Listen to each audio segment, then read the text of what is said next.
17% des accidents du quotidien ont pour origine le sport. Assurance accident de la vie, la sécurité par tous les temps. Bonjour tout le monde, pour demain le temps sera plus incertain et il n'est pas impossible qu'il y ait 2-3 averses l'après-midi. Côté température, on conserve de bonnes moyennes avec de 17 à 18 degrés en matinée et de 26 à 27 degrés l'après-midi. Demain nous serons le mercredi 17 août, nous fêtons les Hyacinthes. Le soleil nous accompagnera de 6h27 à 20h43. Et tout de suite découvrez la construction d'un orgue de Barbarie avec Adrien Wagner. Très bonne journée à tous, à bientôt.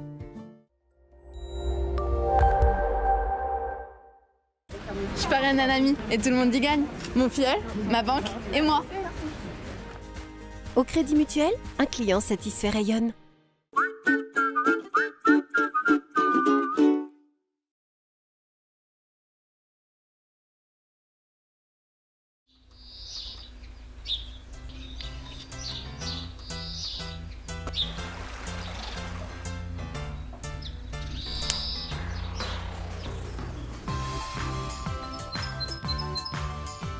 Un appareillage auditif adapté permet de ne pas vous couper du monde.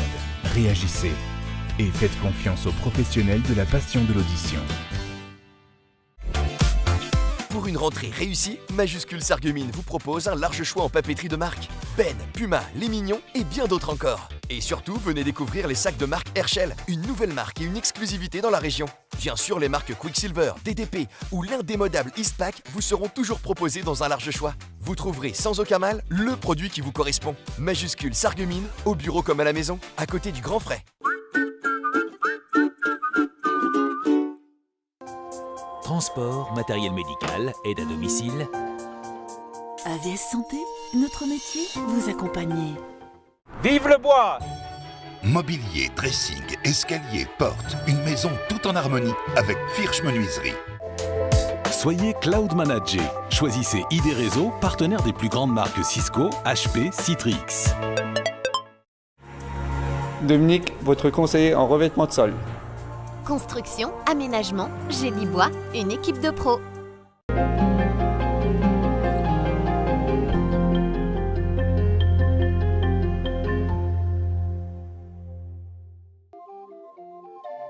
C'est bien connu, la musique rassemble. La musique qui sort de ses boîtes connaît depuis quelques années un regain d'intérêt, tant le son renvoie à des images aimées du passé. Adrien Wagner fait partie de ces amoureux de musique mécanique et nous invite dans son atelier pour assister à la naissance d'un petit orgue de Barbarie. Mais il nous faudra de la patience et beaucoup de travail. Que l'amour fait souffrir, que l'amour fait pleurer, à quoi ça sert d'aimer? Voilà, donc actuellement je fabrique deux Mini 29, donc deux orgues de Barbarie. Mini 29, c'est un orgue qui a été mis au point par Pierre Pénard, qui est un fabricant, donc un facteur d'orgue amateur qui est absolument génial. Génial pour deux raisons. D'abord, il a énormément de trouvailles. Et deuxièmement, il met absolument tout sur le net de façon gratuite. Donc c'est assez extraordinaire. Le Mini 29, c'est un orgue qui est tout petit en dimension. Il fait 35 cm sur 27 et il a 29 notes. Le 29 notes, donc, a 29 flûtes. D'abord, comment on fabrique une flûte? Les dimensions, en fait, on les trouve sur Internet. Vous avez plein de sites qui vous donnent les dimensions. Donc, il suffit de se référer à un tableau. Là, les 29 notes sont marquées ici en jaune. Et donc, à côté, on a toutes les dimensions. Alors, aujourd'hui, la flûte qu'on va fabriquer, c'est un Do. Et en fait, pour avoir un Do, il faut respecter certaines cotes. Donc, dans un premier temps, on va fabriquer le noyau. Alors, le noyau, donc, on prend un carré donc en hêtre, qui fait la dimension, la section de la flûte, 27 par 27, et qui fera 35 mm de hauteur. Donc, on va marquer notre découpe. Pour ça, j'ai fabriqué un petit gabarit qui va me permettre de donner l'angle exact, qui sera le même pour chaque flûte, donc de 45 degrés, qui va me permettre de faire le fond, comme ceci. Voilà, comme ceci, mes deux traçages. Et ici, je vais faire un perçage de 8 mm. Je perce.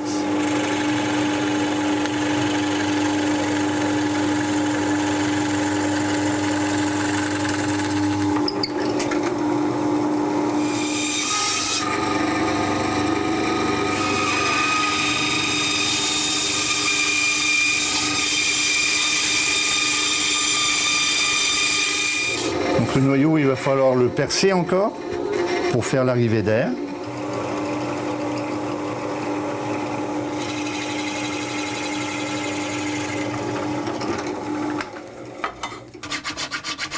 Voilà, au final, donc le noyau doit être extrêmement lisse.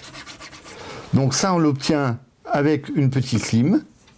Et après, quand on a bien limé, on prend un morceau de bois, un bois dur, et on frotte dessus, de façon à bien fermer absolument tous les pores, et ça devient lisse comme une patinoire.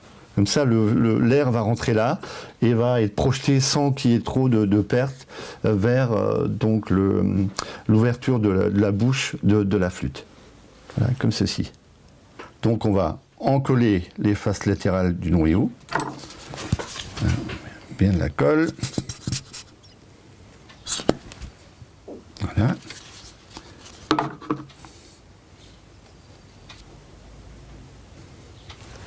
De côté.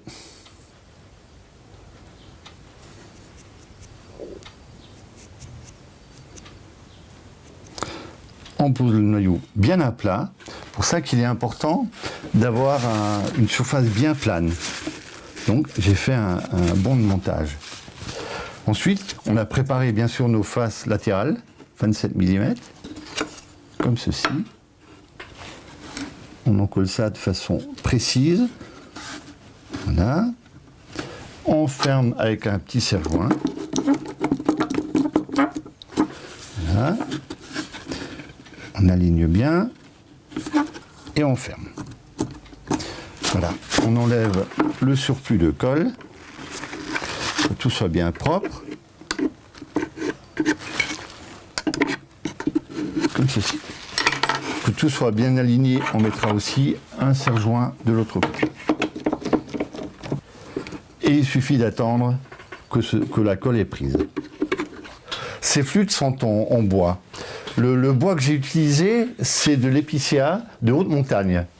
En Suisse, ils appellent ça du bois chantant, parce que c'est un épicéa qui pousse à très haute altitude et du côté nord. Donc un bois qui a très très peu de soleil, donc il pousse extrêmement lentement. Ce bois a à peu près 250 ans d'âge. Et quand on le toque un peu comme ça, on entend les vibrations. C'est un bois qui sonne. Donc c'est un bois assez extraordinaire pour fabriquer des flûtes. Ma pièce a prise, la colle a bien prise. Donc maintenant, il faut que je place le fond. Voilà, on prend le fond. On va encoller ce coup-ci la face postérieure.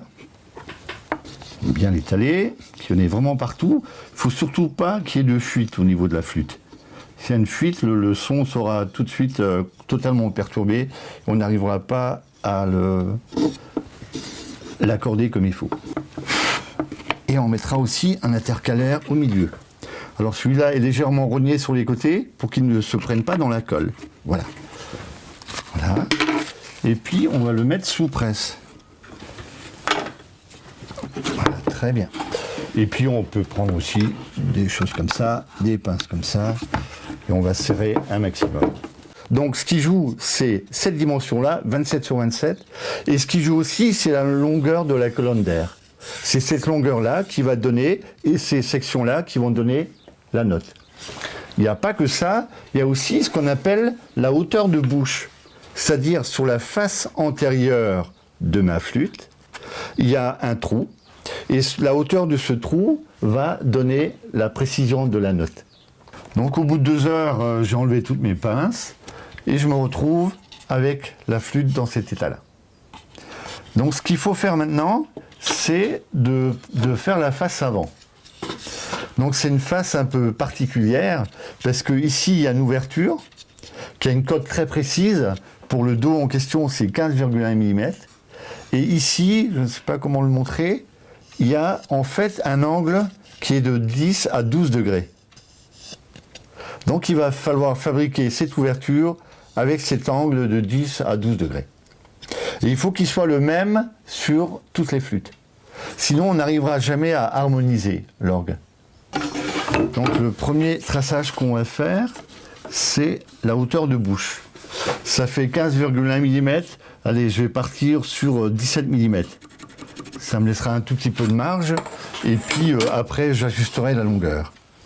Je fais donc un premier traçage. Voilà, je mets à 17 mm. Hop là. Et voilà, comme ceci. Voilà. Partant de là, je vais faire un deuxième traçage de 25 mm.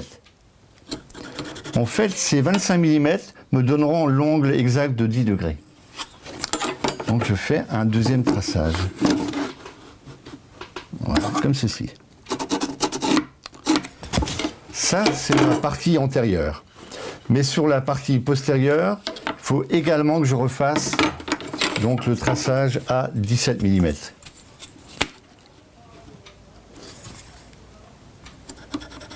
Et vous allez voir pourquoi. Donc ça, j'ai plus besoin de règles. On peut l'arranger et on passe à la suite du programme. Voilà. Donc je vais tracer la largeur de mes lèvres. Une fois et deux fois. Pardon, une fois et deux fois. Comme ceci. Je reprends ma pièce et là, il va falloir que j'entaille donc cette partie-là avec mon ciseau à bois. Je le place bien comme il faut, comme ceci. Voilà. Et c'est tout bon. Maintenant, il faut que je travaille l'autre côté. Je reprends ma cale d'épaisseur et je prends ma scie. Et maintenant, je vais scier comme ceci. Je fais mon traçage à la scie, plus au crayon. Une fois et deux fois. Voilà. Ensuite, pour avoir la bonne profondeur de coupe, c'est tout simple. Je place en dessous de ma pièce une pièce métallique qui ne soit pas trop dure, donc de l'alu, et je scie. Et dès que je rencontre ma pièce en dessous, voilà, je sais que c'est la bonne dimension. Je fais la même chose de l'autre côté. Dès que je touche, c'est la bonne dimension, j'arrête. Voilà. Et maintenant, il va falloir, au ciseau à bois, enlever le bois qui est en trop. Donc, je peux le faire avec le maillet, comme ceci, tranquillement, par des toutes petites passes. Voilà, comme ceci. On va continuer tout doucement comme ça, jusqu'à ce qu'on ait la bonne profondeur. On va remonter tout doucement.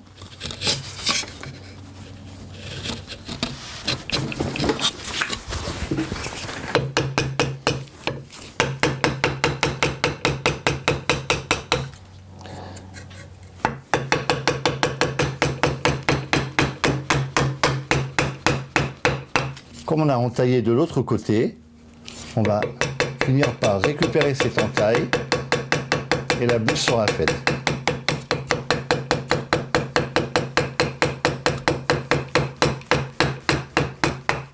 Et voilà, ça c'est la magie. Voilà, on a rejoint l'entaille qu'il y avait de l'autre côté et ma bouche est faite. Après, il ne me reste plus qu'à nettoyer. Donc je fais ça au ciseau à bois, tranquillement. Voilà. Voilà, tout nettoyer comme il faut. Ça va devenir tout lisse. L'avant-dernière étape va être de fermer donc la flûte. Voilà, cette pièce-là, il vaut mieux qu'on la mette après pour qu'elle ne soit pas encollée.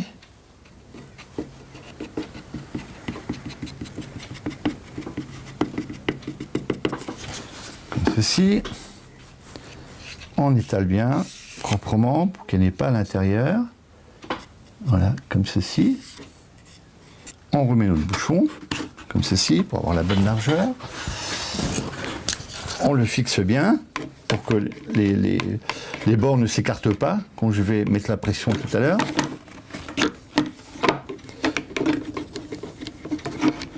Comme ceci. Voilà. Dernière touche, bien calé. Parfait. Je prends ma face supérieure et je l'applique comme ceci. Voilà, il faut qu'elle soit bien dans le prolongement du bord supérieur du noyau. Il n'y a plus qu'à attendre que ce soit sec. Et la dernière étape va être ensuite de créer un tout petit passage d'air pour que l'air puisse sortir du noyau pour entrer dans la flûte. Toutes les flûtes seront vernies, ça c'est important, parce qu'avec un orgue Barbarie, on est amené à jouer dehors. Donc l'air peut être humide, et si l'air humide rentre dans les pores du bois, ça va le déformer et on n'arrivera plus à l'accorder. Voilà, donc le Mini 29 a, comme je disais tout à l'heure, 29 flûtes.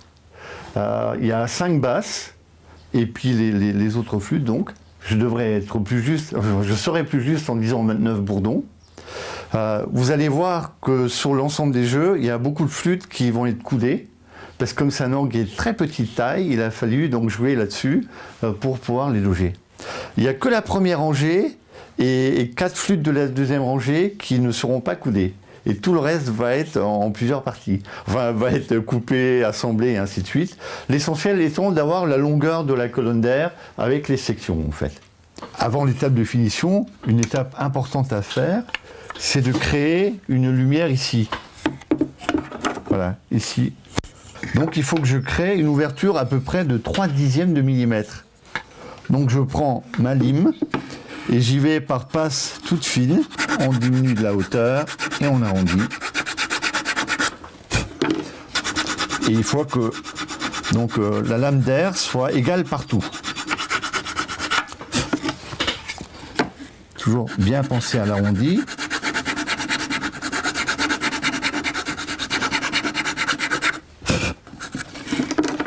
Je revérifie.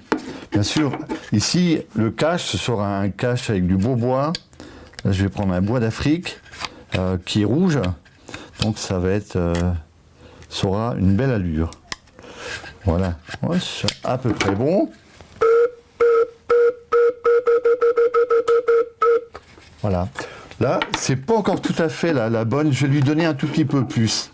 3/10, c'est en fait entre 3 et 5/10. Donc on va en enlever un tout petit peu plus pour qu'il y ait un peu plus de vent qui va pénétrer. Parce que le son est un peu trop faible.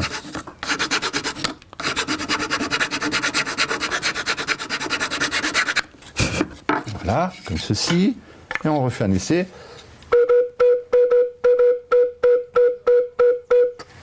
Voilà. Donc si j'enlève le bouchon qui est au bout, en fait, j'aurai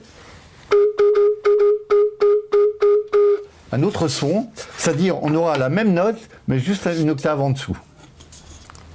Et parce que c'est une flûte, une fois que c'est ouvert. Et avec le bouchon, donc on aura la même note dans la même octave. Donc elle fonctionne. Voilà, il ne restera plus qu'à la poncer. Ensuite, à la vernir. Il y a plusieurs couches de vernis à mettre. Chaque fois, entre chaque couche, on est obligé de poncer, parce qu'il faut que ce soit extrêmement lisse. Et puis après, on vernit le tout, et puis voilà, notre flûte sera terminée.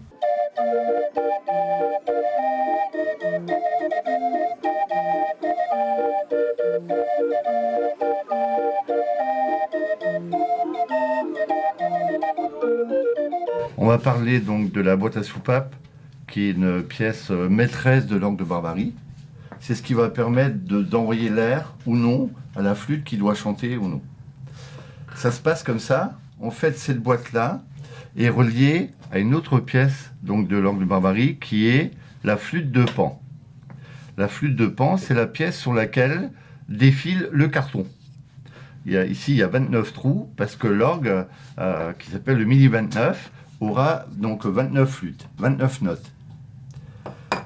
Cette boîte à soupape est reliée en fait à ce qui nous produit de l'air. Donc, et l'air va passer dedans. Et s'il y a un trou au niveau qui est ouvert, donc que le carton laisse ouvert sur la flûte de pan, l'air va sortir pour aller vers la flûte.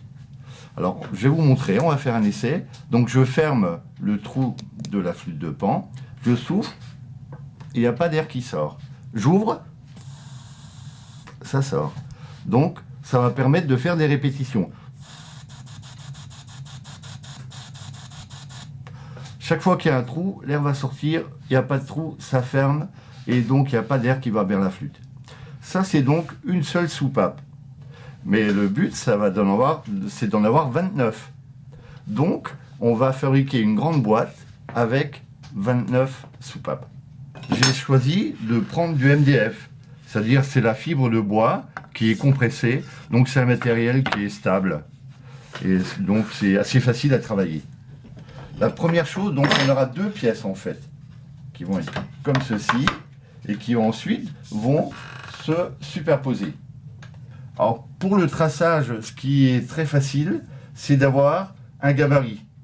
Donc il suffit de tracer les lignes droites, ces lignes droites ici, 1, 2 et 3, puisqu'on aura 3 rangées de soupapes.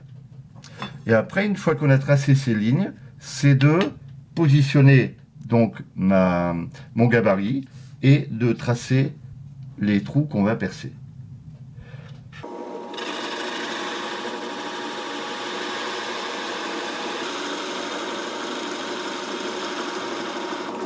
En fait, sur une boîte à soupape comme celle-ci, il y a 106 trous à percer. Là, j'en ai une qui est un tout petit peu plus avancée. Voilà, donc là-dessus, on mettra les soupapes. Alors, c'est de la baudrue, c'est-à-dire c'est de l'intestin, donc c'est extrêmement fin, et derrière, il y a un ressort. L'avantage de cette boîte-là, c'est qu'elle va pouvoir tourner dans tous les sens. Elle fonctionnera dans tous les sens. Entre autres, on la mettra de façon verticale. La première rangée, elle va descendre jusque dans la chambre. Et c'est de cette première rangée-là qu'on va faire partir les tuyaux vers donc la flûte de pan. On le voit bien là-dessus. Voilà, il y a des trous verticaux qui vont aller jusque-là. Le deuxième, il va aller jusque-là. Et le troisième, il va aller jusque-là. Donc on va percer comme ça. Donc chaque trou, il y aura une arrivée, donc un conduit qui va partir vers la flûte de pan. La deuxième rangée ici, qui va être en relation par un trou vertical avec cette première rangée, va nous permettre de mettre les vis de réglage. Parce qu'il est important de pouvoir donc régler la vitesse de la répétition. Hein, il ne faut pas qu'une soupape répète trop vite, il ne faut pas non plus qu'elle soit trop lente. Quand la flûte de pan est ouverte, l'air va sortir, mais quand elle est fermée, l'air doit pouvoir rentrer en partant de cette boîte pour soulever cette soupape. Dans un premier temps, l'air sort donc par la flûte de pan lorsqu'il y a un trou, et ma soupape va s'écraser. Donc elle va libérer le conduit, qui est ici, pour que l'air aille vers la flûte. Dans un deuxième temps, quand le trou ici se bouche, l'air qui est dans cette boîte va rentrer à travers les trous qui sont ici, en dessous, et va rentrer sous la soupape, elle va la soulever, et va donc fermer. Voilà, le travail de la soupape, c'est celui-là. Elle descend, elle monte, en fonction des trous. Quand il y a un trou dans le carton, elle descend. Quand il n'y a pas de trou, que le carton donc ferme la flûte de pan, elle monte. Elle va obturer donc la pièce qui est en face, qui est celle-ci. Donc là aussi, il y a 29 trous qui se superposent donc avec les chambres qui sont ici. Voilà, comme ceci. On positionne et on le pose. Donc il faut se fabriquer ce petit gabarit parce qu'il y a 4 pièces qui vont être assemblées. Une première pièce qui va faire de carton 1 mm d'épaisseur, 10 mm de diamètre, qui va pouvoir positionner, qui va permettre de positionner, de bien centrer le ressort. Ensuite, il y a une deuxième pièce qui va être la baudruche, qui est cette pièce qui est transparente. Et la troisième pièce qui va être voilà, donc une pièce en carton avec une pièce en cuir dessus qui va permettre, elle, d'obturer donc le départ vers la flûte. première pièce. Voilà, une rondelle de 10. On va en coller. Hop là. Comme ceci, hop. Voilà. Comme ceci. On ferme. Et on va donc positionner la baudruche. Alors toutes ces pièces-là, on les fait à l'emporte-pièce. La baudruche, c'est très très fin. Donc c'est la paroi intestinale en fait. Voilà, donc c'est très fin, mais c'est très résistant. Donc on va le positionner comme ceci. Voilà. Et on est bien centré. Il ne restera plus qu'à mettre les deux autres pièces. Idem, on remet un peu de colle. Comme ceci. Après, on va positionner une pièce en carton. Comme ceci. On remet un peu de colle.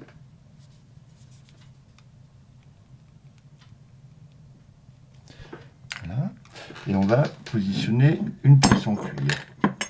C'est celle-là qui va donc obturer le passage vers la flûte.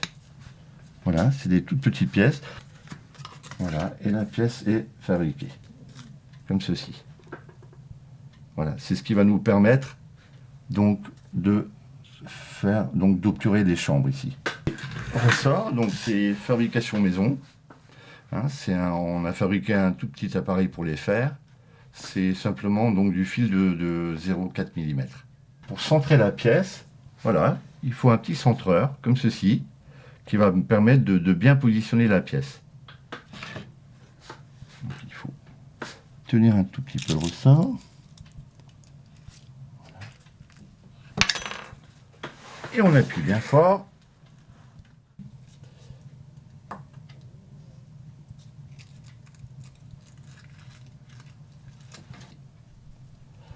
On fabrique donc des joints. C'est du carton avec du cuir de chaque côté. Voilà, qu'on positionne. Comme ceci. On positionne des deux côtés. Et après, donc il nous faut couper celle-là pour bien l'ajuster. Et on pourra fermer notre boîte.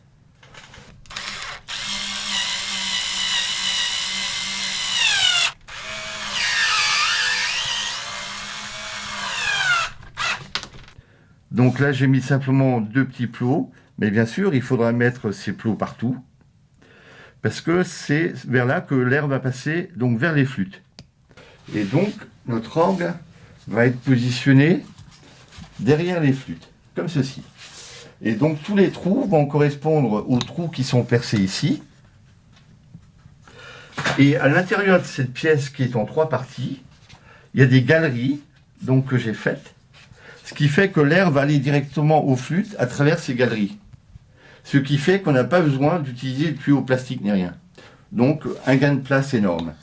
Donc on positionne. Voilà, comme ceci. Voilà. Donc ma boîte à soupape est en place. Il restera à mettre tous les petits tuyaux ici qui vont ensuite être raccordés. Donc on mettra des petites pièces en laiton qui vont être raccordées comme ça, pièce par pièce, sur la flûte de Pan.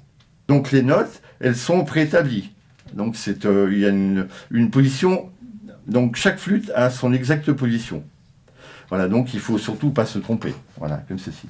Donc derrière viendront ces 2 flûtes-là, comme ceci. Et ici, il y aura donc un trou sur lequel va s'adapter donc toute la soufflerie.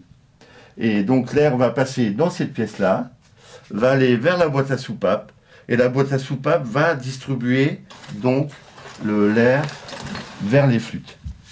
Donc les flûtes sont à peu de choses terminées. Ce qui reste à faire sur les flûtes, c'est de tourner donc les bouchons pour mettre au-dessus.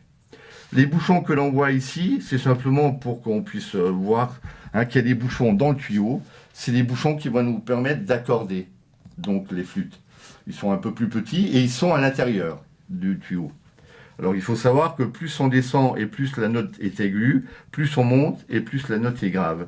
Et dessus viendra se positionner quelque chose peut-être de comme ça, ou je ne sais pas encore exactement. Et l'orgue ne sera guère plus grand que ici, il y aura juste donc la boîte, c'est-à-dire il aura 3 cm de plus que celui-ci. Donc c'est un orgue qui est vraiment tout petit pour 29 notes. Et c'est un orgue à carton, mais sur un des modèles, je suis en train d'en faire 2, sur un des modèles, probablement je vais le faire fonctionner avec des rouleaux.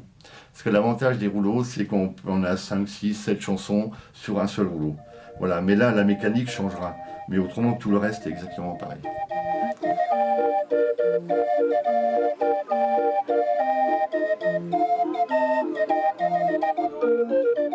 Voilà, donc aujourd'hui, on va voir le sommier. C'est également une pièce importante de l'orgue de Barbarie. En fait, le sommier a 2 rôles, remplit 2 fonctions, en tout cas dans le Mini 29. C'est-à-dire, c'est le support des 3 éléments essentiels de l'orgue, à savoir le support des flûtes, de l'ensemble des flûtes, le support de la boîte à soupape et le support de la soufflerie. Ça, c'est un rôle. Et le deuxième rôle, c'est en fait, ça va relier tout ça. C'est-à-dire, la soufflerie va nous pulser de l'air par cet orifice-là, et ça va ressortir ici. Ici, ça va rentrer dans la boîte à soupape. Ensuite, l'air va ressortir de la boîte à soupape dans ces différents trous qui sont donc en lien avec les différentes flûtes. Bien sûr, entre-temps, la soupape aura fait son effet. S'il y a un trou dans le carton, elle sera ouverte et l'air passera dans la flûte adéquate. Voilà. Le sommier, en fait, est fabriqué en 3 parties. Donc, je vais vous montrer ces différentes parties.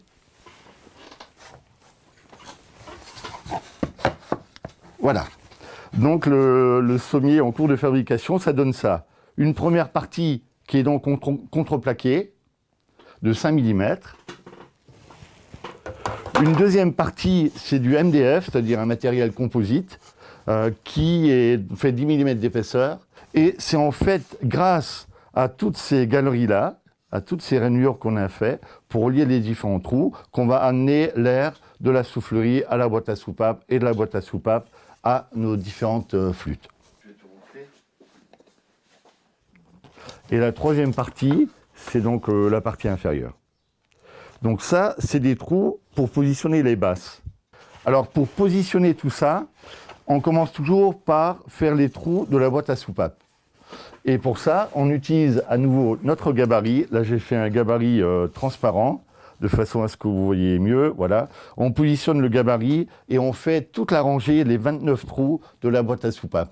Parce que la boîte à soupape doit parfaitement donc aller là-dessus, sans perte d'air ni rien du tout. Ensuite, on va positionner nos flûtes. Pour positionner nos flûtes, ça c'est très facile. On met donc une latte de bois, on vient les poser contre, et pour marquer le trou de la flûte, j'utilise simplement voilà, ce petit pointeau, ici, que je positionne sur la flûte. Et ensuite, ma flûte, je viendrai la poser voilà, simplement contre un morceau de bois, voilà, et comme ceci. Et ça va me donner exactement la position du trou à percer après. Une fois que c'est les trous des flûtes et les trous de la boîte à soupape donc, sont réalisés, il ne restera plus qu'à tracer, à faire le traçage de nos galeries. Voilà. J'ai déjà découpé la plupart et je vais vous montrer allez, les 2 dernières pour vous montrer comment on fait ça. En fait, j'utilise une scie à chantourner.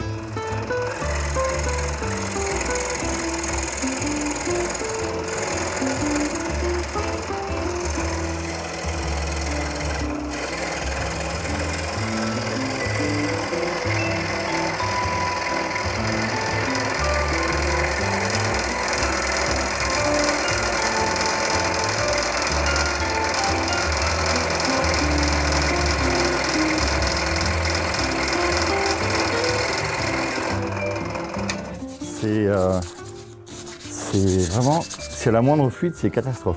C'est pour ça d'ailleurs que j'ai choisi de le coller en 2 fois. Ça me permet après de repasser de la colle à l'intérieur et aussi de traiter l'épaisseur, tu vois.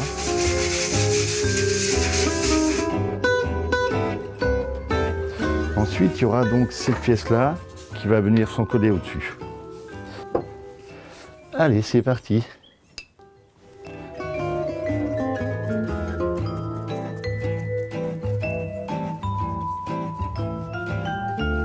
bien encollé partout. Il faut surtout pas qu'il y ait de fuite. Ça, c'est une catastrophe. L'orgue Barbarie, le problème est là, hein. C'est de l'air qui circule dans du bois. Et donc il faut travailler précis pour qu'il n'y ait aucune fuite nulle part. Sinon, ça ne fonctionne pas.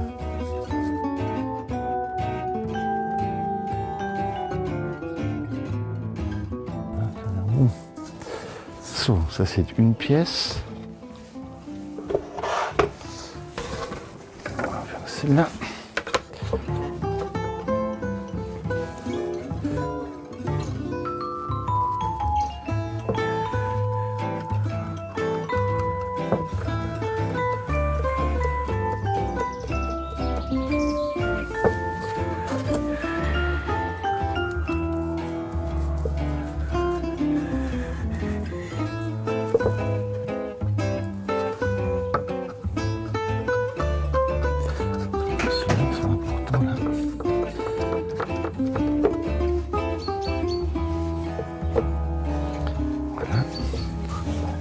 Pour que je puisse mettre après, mais voilà. Donc ça, c'est tout bon. Ça, c'est juste pour la protéger. Voilà, ça, je peux rentrer un peu plus.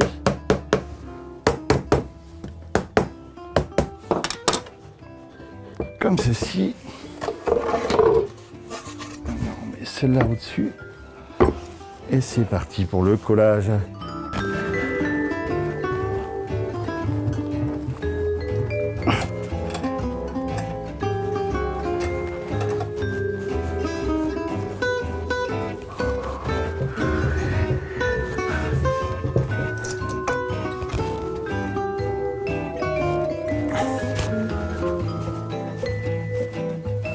Voilà, donc on a fait le collage. En fait, j'ai collé la première pièce sur la deuxième.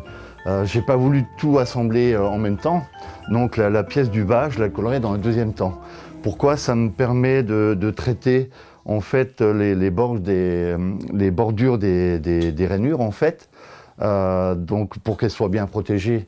Donc je traite ça avec de la colle parce que ce qu'il faut savoir, c'est que c'est de l'air qui circule à l'intérieur. Or, vous pouvez jouer dehors, il pleut, vous mettez à l'abri, mais l'air étant humide, ça peut être de l'air humide qui va circuler dans du bois. Donc il faut aussi qu'il soit parfaitement protégé pour que le bois ne travaille pas. Donc ça, on va le laisser sécher 24 heures. Au bout de 24 heures, je vais l'enlever, je vais traiter mes bordures et je refais exactement la même opération pour mettre la pièce du fond.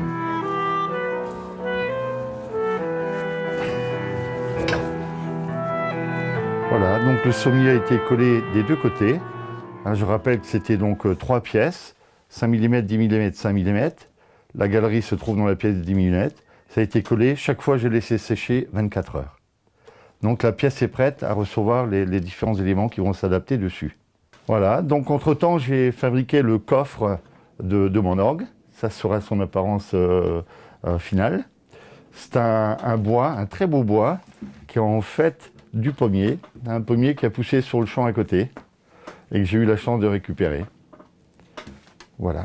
Donc, on va maintenant positionner notre sommier dans cette boîte.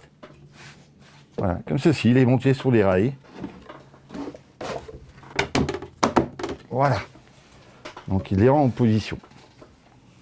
Et là-dessus, on va donc pouvoir mettre la première rangée de flûte, la deuxième rangée de flûte, le sommier et derrière toute la ventilation.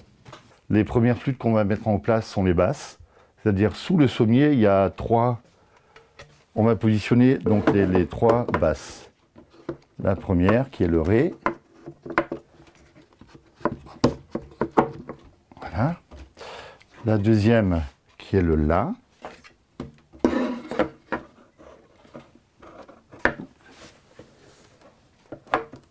Voilà. Ça y est. Voilà, c'est adapté pile. Ceci. Et la dernière qui est le Do.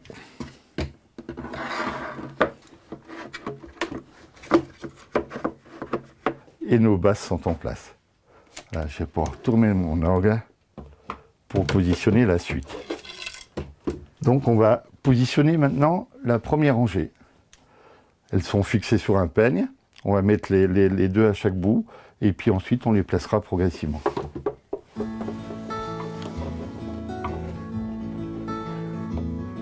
Comme ceci. Une fois.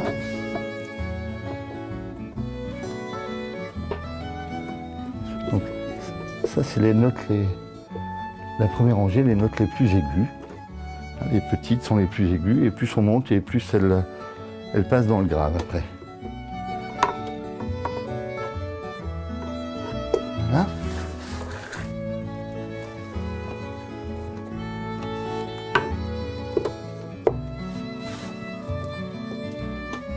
Ceci.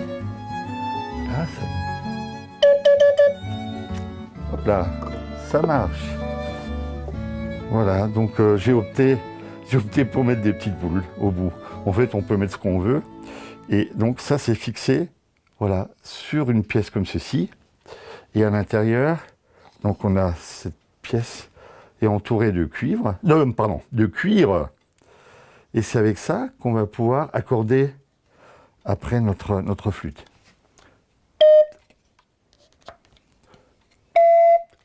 Voilà, plus je descends, plus le son va être aigu, plus je monte, plus le son va être grave. Donc ça permet vraiment, déjà la flûte elle est prédéterminée, mais en plus après on va pouvoir fignoler l'accordage. Voilà. On y est presque. C'est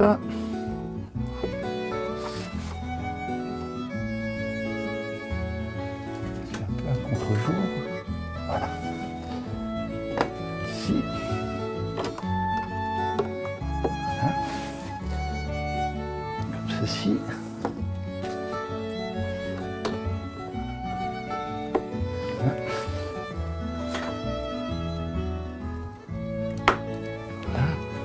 Et la dernière de la première rangée.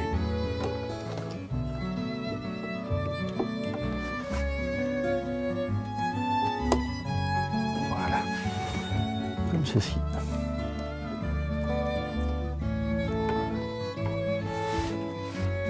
Ah oui, d'accord, j'y suis. Ok. Une fois. Le 6.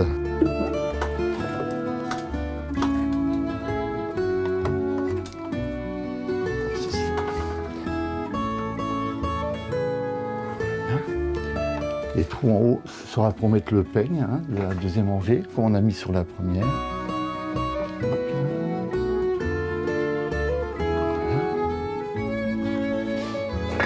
14. Hop, je vais faire un bon. 8.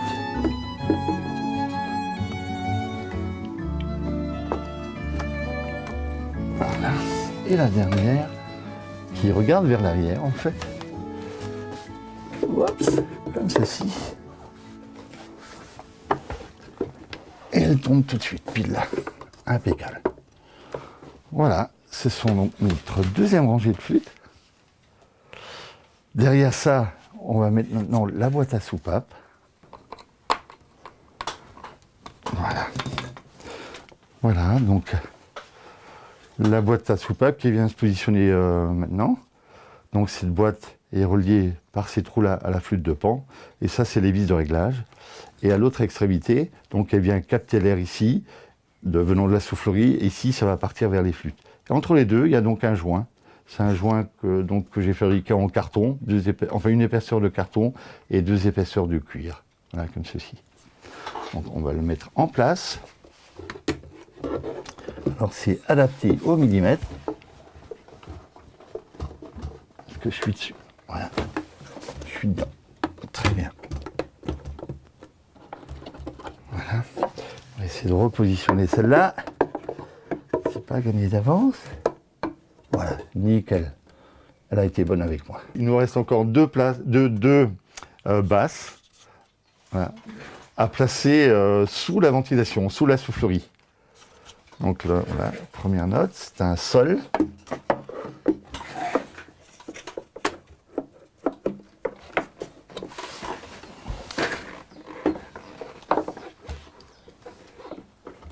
Voilà, très bien, impeccable. Et la deuxième, c'est un Fa. Comme ceci. Donc la dernière pièce à se positionner sur le sommier est donc la soufflerie, la ventilation.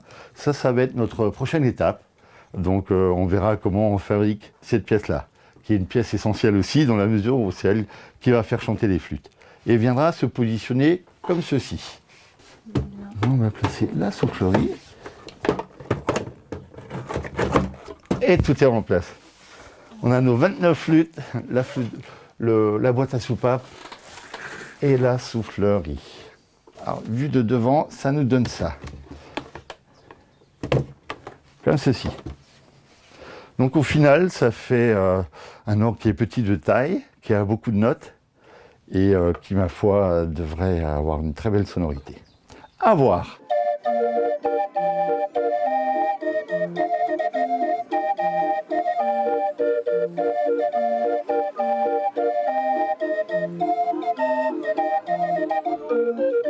Donc on va voir la troisième pièce, une des trois pièces qui est essentielle au niveau de l'orgue, c'est la soufflerie.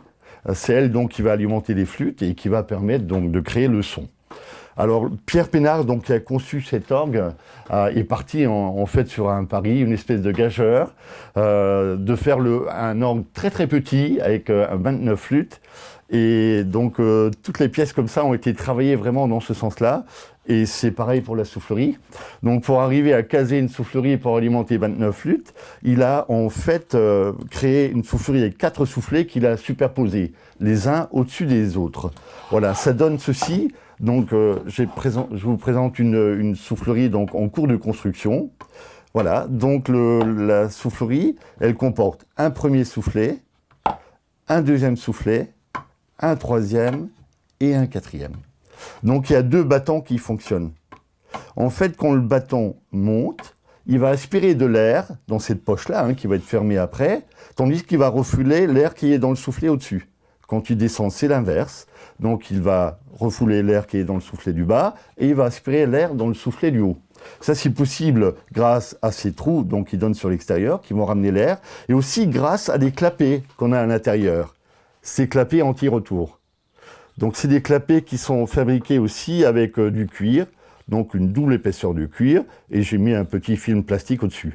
Donc quand il se met en compression, ça va être plaqué ça va fermer les trous, et l'air sera obligé de passer vers l'arrière dans le collecteur. Ce collecteur aussi est fermé avec des clapets verticaux. Voilà. Ça c'est la pièce du fond. Donc il y a 3 rangées de trous, voilà. Ici, c'est la partie fixe, et là, c'est le battant du bas, et là, c'est le battant du haut. Et l'air est donc chassé par ces trous-là, donc sort ici, et va donc dans le collecteur qui se trouve ici.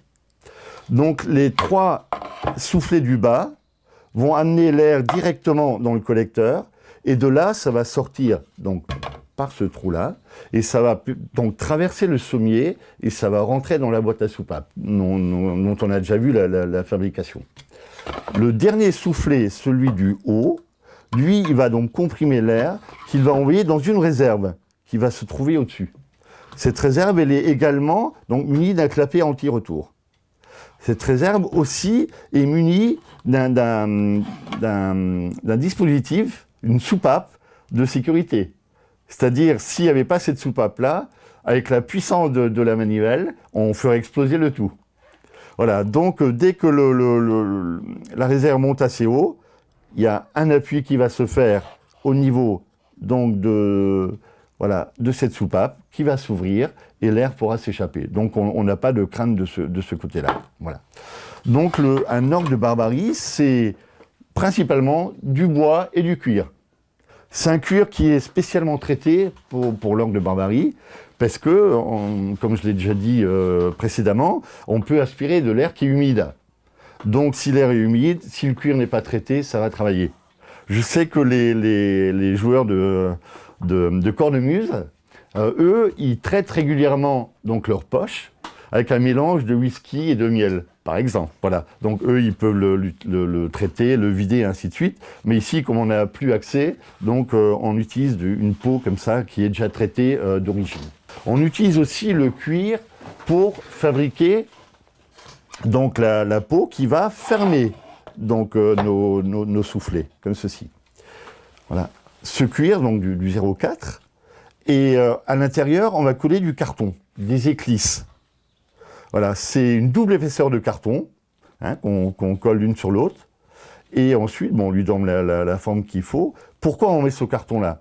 Parce que lorsqu'on comprime donc le soufflet, bah, la peau elle se déformerait vers l'extérieur. Hein, donc il y aurait des gros joues comme ça.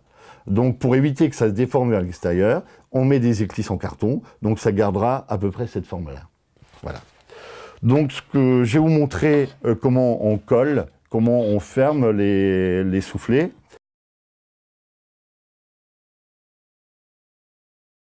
Donc c'est bien encollé, c'est bon. Donc on prend la première pièce, on la place.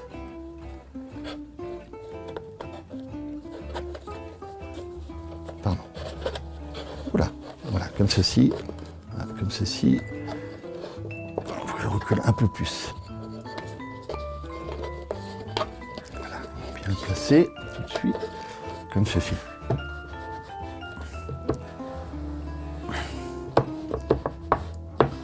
Voilà. Et après, j'utilise un instrument magique. C'est un petit marteau. Alors, ce marteau, il a une histoire. C'est mon parrain qui me l'a offert quand j'avais 5 ans. Donc il a plus de 60 ans. Et il sert encore.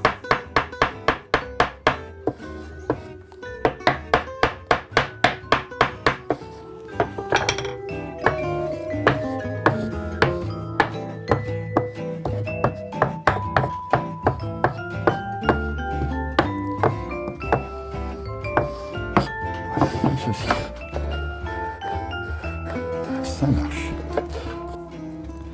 En fait, au niveau prix de revient, le Lord Barbarie, c'est très cher à l'achat, mais à la fabrication, en fait, c'est vraiment des matériaux de base. C'est du bois, du cuir, et un matériau de base qui n'a pas un coût important. Donc, voilà. Mais c'est beaucoup d'heures de travail, c'est quelques centaines d'heures de travail. Ce qui explique le coût élevé, en fait. Voilà, on utilise aussi beaucoup de papier, hein. Faire ça proprement. Voilà. Dans un atelier. Voilà, comme ceci.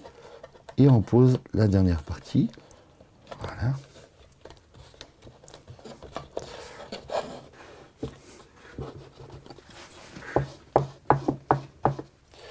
On tape un peu. Le fait de taper, ça fait rentrer la colle dans les pores de la peau, comme ça.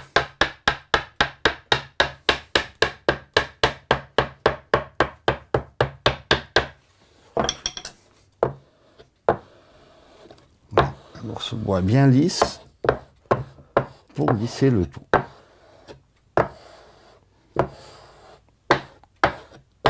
Voilà. Donc là, maintenant, il faut bien le laisser sécher. Une fois que c'est sec, ben, on coupera tout ce qui dépasse, hein, de façon à ce que ce soit bien propre. Voilà.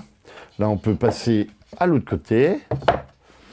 Et puis, c'est une opération donc, à faire 4 fois. Les deux soufflets du bas, les 2 soufflets du haut. Toujours avec les mêmes pièces préparées donc, à l'avance. Donc, ça nous fait déjà, voilà, 2 soufflets. Le bâton mobile du soufflet est articulé. Et pour ça, j'utilise du cuir. Donc, c'est des chutes de cuir que j'ai récupérées chez le cordonnier. Voilà, qui est un cuir déjà assez épais. Hein. Et donc, parce qu'il ne faut pas que ça casse. Donc, on ne peut pas prendre n'importe quoi. Hein, parce que ça tourne vite hein, quand on tourne la manivelle. Donc, il faut que ça puisse tenir. Alors, ce cuir, c'est à la fois collé et à la fois, j'ai mis des petits clous. J'ai percé des tout petits trous et j'ai mis des clous donc tout du long, de façon à ce que ça ne puisse pas non plus sortir, hein, que ça ne puisse pas se désolidariser, parce qu'on n'a pas accès. Une fois que c'est fermé, on n'a plus accès. Voilà. Donc on fait la même opération pour les 2 soufflets du haut, et on fait la même opération pour la réserve qui se trouve au-dessus. Donc cette réserve, en fait, elle est là pourquoi? D'abord, pour mettre effectivement l'air en réserve, parce que quand vous avez sur un carton plein de flûtes qui s'ouvrent en même temps, en fait, il faut vraiment avoir de l'air en réserve, sinon l'orgue il fait ça. Première chose. Et deuxième chose aussi, ça permet de mettre de l'air sous pression. Parce que là-dessus viendront se poser des ressorts, comme ceci, 2 ressorts. Parce que l'air, donc pour produire le son, doit avoir une certaine pression, qui pour un orgue de Barbarie est de l'ordre de 135 mm de colonne d'eau, alors que sur un orgue d'église, par exemple, c'est de 70 mm. Donc il faut plus d'air sur un petit orgue que sur un gros orgue. Donc ces ressorts, pareil, on les fabrique, c'est de la corde à piano. Au final, donc ça donne ceci. Une fois qu'on a posé donc le cuir sur l'ensemble des 4 soufflets, une fois qu'on a fermé devant, hein, l'ouverture des soufflets comme ceci, hein, ça donne ça. Ensuite, au niveau de la réserve, ça donne ça, voilà, comme ceci. Voilà. Donc ensuite, on maintient l'écartement, hein, au niveau de la pièce du bas et de la pièce du haut pour que ça ne bouge pas quand les bâtons travaillent. Et les battants donc, de nos soufflets donc, sont manœuvrés par des bielles qui sont là. Alors que comme c'est très petit, en fait à chaque fois il y a des astuces. Donc la bielle du bas est évidée de façon à ce que ça puisse travailler comme ceci. Voilà. Voilà. Voilà. Ça, c'est mes soufflets en action. Donc on continue, en fait, en plus de l'air, on continue. Hein, le but, c'est ça. On ne peut pas faire... Voilà. Sinon, au niveau de l'orgue, ça va faire ça tout le temps. Donc on alimente en permanence la réserve qui met l'air sous pression et qui va amener de l'air donc à peu près à 135 mm de colonne d'eau de pression. Donc une fois que mes collages sont bien secs, bah, il faudra que je découpe ici, que je récupère à nouveau les trous, donc que j'ouvre les trous, que j'ouvre le trou pour mettre l'axe de mes bielles. Donc cet axe, en fait, il rentre sur les 2 tiers à peu près de la largeur du battant. Hein, donc que ce soit bien solidarisé. Voilà. On met aussi des systèmes de fixation, parce qu'il ne faut absolument pas que ça bouge. Hein, donc voilà, des tiges filetées et qui traversent donc le sommier et qu'on visse par en dessous.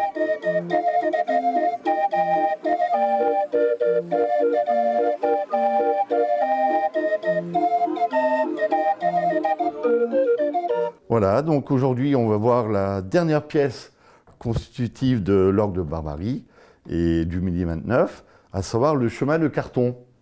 Le chemin de carton, comme son nom l'indique, c'est le passage du carton, voilà, au niveau de l'orgue. Alors, il est constitué de 2 longerons, une ici, reliées par des traverses. Voilà. Et il comporte vraiment 2 pièces importantes, qui sont d'une part la manivelle. Voilà. Et cette manivelle, en fait, elle va faire 2 choses. Elle va entraîner d'une part les bielles, ces bielles donc, qui vont activer la ventilation, hein, qui vont produire le vent nécessaire pour faire jouer les flûtes. Et d'autre part, ça va activer ce qu'on appelle le rouleau entraîneur. Cette pièce-là, donc, qui va entraîner le carton tout le long de ce chemin. Voilà. Ça, c'est une chose. Une deuxième pièce importante, c'est celle-ci. C'est ce qu'on appelle la flûte de Pan. En fait, c'est un orgue qui a 29 flûtes, donc 29 notes, et la flûte de Pan aura donc 29 trous. Et chacun de ces trous est relié à une soupape. Donc l'ensemble des 29 trous sont reliés à la boîte à soupape. Une autre pièce importante, donc au-dessus de cette flûte de Pan, c'est cette boîte-là, la boîte qui va permettre d'une part, avec ce rouleau presseur, de plaquer donc le carton sur la flûte de Pan, parce qu'il ne faut pas qu'il y ait de fuite d'air. La fuite d'air doit uniquement se produire à l'endroit où il y a des trous. pas autrement. Voilà, donc il ne faut pas perdre de l'air. Et puis il y a aussi donc ce rouleau qui va s'appuyer sur le rouleau entraîneur et qui va permettre au carton de glisser.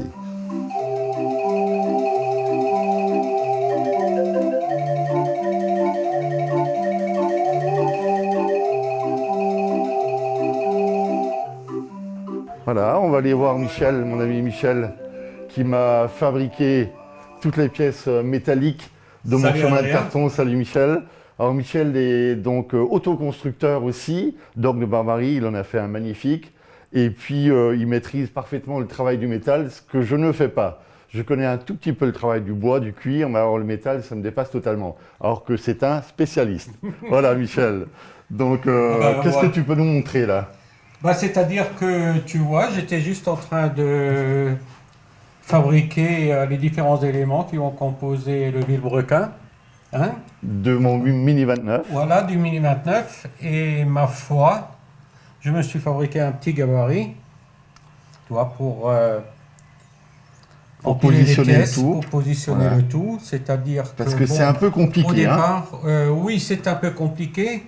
Pourquoi? Parce que le mouvement va donner une course de 30 mm, c'est-à-dire quand il y a la bielle du haut, la bielle sera en haut, celle du bas aura un espace de 30 mm. 3 cm, voilà. Voilà, 3 cm, exactement. Bon, alors on va procéder de la façon suivante. J'assemble les éléments. Hein?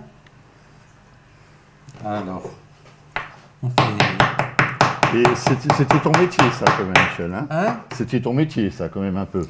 C'était un peu mon métier, ça, voilà. oui. Alors, voilà. Alors, on assemble tout ça. Alors, il y a un angle particulier à respecter. Hein, il y a un angle ce qui va nous montrer degrés. Tout à l'heure sur la pièce finie. Voilà. C'est-à-dire que là, nous allons prendre une dimension pour arriver là, 157, c'est très bien. Nous allons mettre la première pièce. Il faut savoir que sur le chemin de carton, il y a des dimensions qui sont imposées. C'est-à-dire le carton, il fait 130 mm de large. Voilà. Donc le chemin de carton va faire 135 mm à peu près, un tout petit peu de jeu. Donc tout est adapté à cette dimension-là. Donc le vilebrequin. Voilà. Le but, ça consiste après à assembler et à ajuster ces pièces de telle manière, tu vois, de telle manière que ça rentrera comme ceci, un vrai puzzle. Et après, hop, on les met là-dedans. Voilà.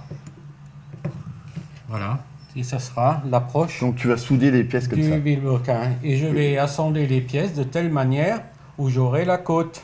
Donc grâce au gabarit, en fait, tu as la position exacte. Voilà, grâce au gabarit, j'ai la position exacte. Très très bien.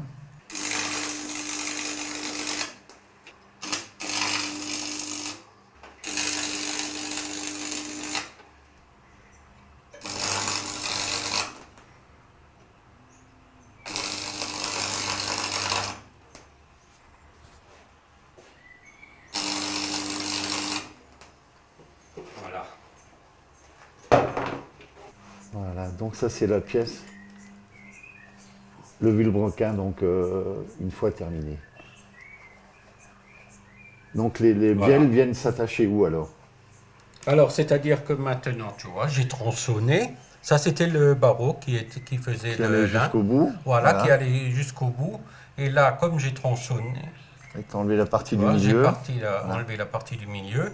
C'est-à-dire qu'il y aura les deux roulements à billes qui vont se poser sur ton chemin de carton. Voilà. Là, il y aura le support pour le vilebrequin. Voilà. Et là, tu mettras tes deux bielle et la deuxième bielle, 1 et 2. Voilà. Alors, c'est-à-dire que toi, il y aura une course.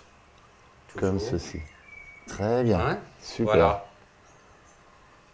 Voilà. Ça tourne rond, hein? Ça va tourner rond, on ne sait pas. Ouais. Maintenant, nous allons aller autour et on va regarder comment il tourne. Qu'est-ce qu'on va faire maintenant, là? C'est-à-dire que là, j'ai terminé.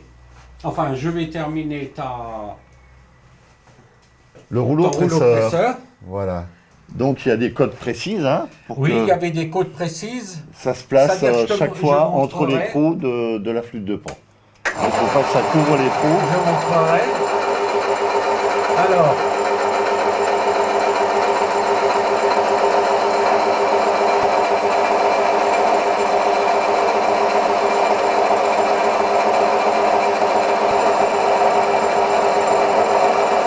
Voilà.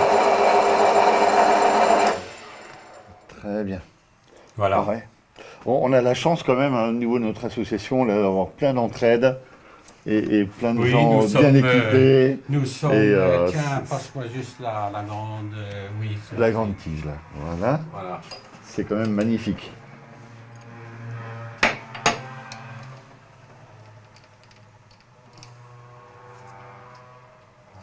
On va nettoyer Voilà. un petit peu. Donc là, le rouleau presseur, il est en plastique, en fait. Hein, oui, c'est pour une question de légèreté. De légèreté, hein. voilà. Le Mini 29 tel qu'il est, actuellement, il fait à peu près 8,5 kg. Donc c'est quand même pratique par rapport à nos orgues qui font entre 30 et 50 kg. Donc c'est quand même plus facile. Ah oui, hein, c'est-à-dire quand on vieillit, voilà. Cette pièce, on gagne... 300 grammes là, oui, 200 grammes, oui, 300 entre grammes. 200 et 300 grammes. Voilà, par je rapport pense à aussi, la pièce d'origine qui était normalement en laiton en fait. Et donc là, tu vas vérifier si ça tourne Maintenant, on rond. vérifie, voilà, tout à fait. Là, on vérifie maintenant.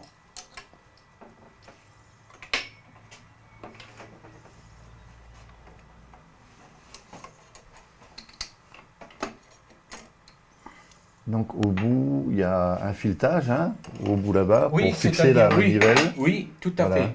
Là, je l'ai déjà fait. Hein, voilà. Tu n'auras pas... Donc là, il a fileté. Hein? Comme ça, on peut visser la manivelle dessus. Et voilà, ça c'est pour la fixation de la manivelle. Dans l'autre sens, voilà.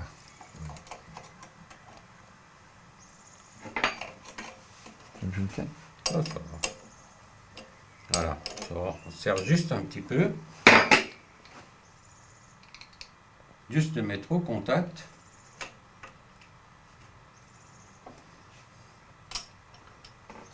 Parce que sinon... Voilà. Et là maintenant on tourne. Et tu vois. Et ça tourne rond. Pour là voir tu vas mettre si ça tourne rond. D'accord. Tu mets juste en contact. Je mets juste un peu au contact. Voilà. D'accord. Et là maintenant, tu vois Adrien, regarde. Nickel chrome. Voilà. Hein? Ah, c'est magnifique. Très bien. Tu vois? Voilà. Voilà. Superbe. Voilà. T'es un là, chef. On n'a plus rien Voilà. à faire. Et maintenant, il y a juste à enlever un peu les bavures et tout ça. Voilà. Et de nettoyer. ça, je et te puis, laisse faire. Très bien. Ça, je sais à peu près faire. Oui. Voilà. Ouvrez donc les lumières, puisque le clown est mort. Et vous applaudissez, admirez son effort. En fait, donc le carton va défiler là-dessus. Et un carton d'orgue de barbarie, c'est ceci. Voilà. C'est rempli de trous. Alors le premier qui a apparemment utilisé ce procédé, c'était un Lyonnais qui s'appelait Joseph Charles Marie, dit Jacquard, qui avait produit ce qu'on appelle les métiers Jacquard, les métiers à tisser Jacquard, hein, dans les années 1800. Et avant cela, avant l'utilisation donc des cartons, les orgues de barbarie fonctionnaient avec des rouleaux à picot. Et ceci jusque dans les années 1910, à peu près de cet ordre-là, jusqu'au début du XXe siècle.